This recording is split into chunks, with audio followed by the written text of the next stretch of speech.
there's no poll that has any candidate really anywhere near 50% of the vote. There's a lot of undecideds, and I think those undecideds are going to have to marinate on the dynamics of this race for the next couple of months. Lots of people out there talking about the Texas Senate race in 2026. And why is that? Because it actually looks like we have a competitive race here. Now, you may think at the end of the day, well, it's Texas. The Democrats haven't won Senate race in Texas since, I think, 1988.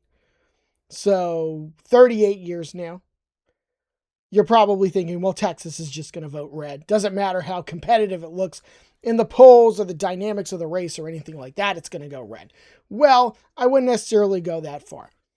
We still got a lot of runway in front of us. We still have a lot of things that have yet to happen in the campaign, but people are so interested in this Texas Senate race because you got a state that was really reliably red for decades, and you have the possibility now that it may flip, and if it does on election night flip to James Talarico and the Democrats, it would be one of the signature races of the night. No question about it. So what we're going to do today and a few more times during this campaign, we're going to assess James Talarico's chances of defeating the Republican Ken Paxton in this election, trying to figure out, does he really, Talarico, have a chance of winning this election? So what we're going to do today for the first time, and we're going to put it on the screen in a second, we're going to fire up the Talarico meter. So on your screen right now is the Talarico meter. So on one side, the redder side, this is the likelihood that James Talarico will not win the race. You see on one side, it says will not win. This means for us that we are convinced that it is not happening for Talarico, that Ken Paxton will absolutely, we think, win this election. This would be roughly the equivalent of calling this race safe Republican. On the other side, we have a likelihood of victory for Talarico that is increasing quite a bit, and saying 100% we are confident that Talarico is going to win the Senate race. And right in the middle, could go either way. He might win. So we're also not saying that we're going to put our marker right exactly on one of those five. We can put it anywhere on this Talarico meter that we damn well want. So, okay, if everybody's ready, we're going to fire up the Talarico meter for the first time in 2026. Drum roll. And there it is. So we have it just to the left of might win. So what does that mean? That means that we think that Talarico has a shot, that the race's dynamics probably tilt a little bit more towards Paxton, but it's close enough that we think putting it in the general vicinity of might win is the right thing to do. So very, very, very narrowly favorable dynamics to Ken Paxton. But you would also notice, if you follow us on social media, and if you don't, what the hell are you waiting for?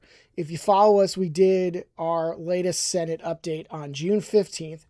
And in that, we said that we consider the Texas Senate race to be a toss-up. I think given where we have this meter right now, just a little touch to the left of might win, which is basically a 50-50 shot, I think the race justifies being called a toss-up at this point. There's no poll that has any candidate really anywhere near 50% of the vote. There's a lot of undecideds, and I think those undecideds are going to have to marinate on the dynamics of this race for the next couple of months. There are also a lot of things going on in this campaign. For example, you have the Republicans basically trying to paint Talarico as like a cuck soy boy and trying to play up like the masculinity angle. Whereas on the other side, you're going to have Talarico going after Paxton for crimes, corruption, things of that nature. So it's going to be just an absolutely brutal campaign in Texas. As the heat goes up in Texas, this campaign is going to heat up too, and it's going to get nasty. I mean, it already basically is, but it's going to get a lot worse. So just get ready for that. Buckle up. It's really going to be something else. So another thing that we want to do here too, so to kind of justify us calling this race a toss-up and to justify where we have this race on the Talarico meter right now, which is basically Talarico might win.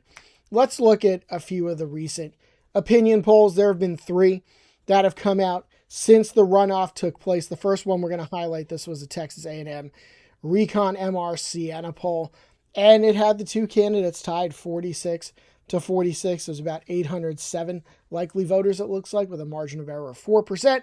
And this one came out in early June, so at the time we did this poll is maybe a week or 2 old, and I'm not sure a whole lot has changed at this point in the race. So 46-46 is what you've got now. And then Qantas Insights, I've heard that this pollster is a Republican-aligned poll, and they do have Paxton ahead by 2, but still well under 50%. And you got a good chunk of others are undecideds there. I think there were at least 6 or 7% undecided in every poll, and those people are going to be the ones most likely that decide this election. So Paxton at 45, Talarico 43 in this Qantas poll. And then another one, and this one more favorable to Talarico, Texas Public Opinion Research. This one came out right after Memorial Day, so this poll is a couple weeks old at this point, but it was released and taken post-runoff, 47 to 44 in favor of Talarico. So what is the average that we have here based on all of the polls that we've had since the runoff so far? Well, it's 45 to 45. So, I mean, you've got the makings here of a really competitive race, and you would think at the end of the day, well, Texas being Texas would probably very slightly favor Paxton. But at this point, I'm not willing to really put my nickel down one way or another. I actually do think that this is competitive enough at this point to justify a rating of toss-up. I guarantee you we are going to move this race before the campaign is over. Either tilt Democratic or tilt Republican or lean or whatever. But as of right now, only a few weeks post-runoff, the opinion polls are very tight. Looks like it's going to be a Democratic national environment this year. Yeah, I do think that toss-up is justified.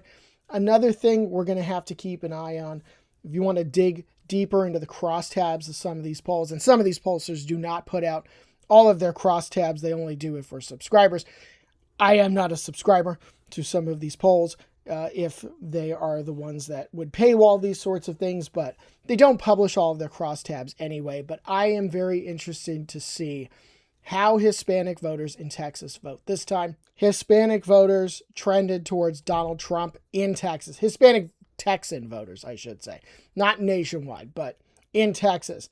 They trended towards Donald Trump in 2024.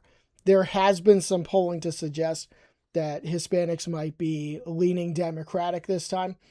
And they are a sizable chunk of the voter base in Texas.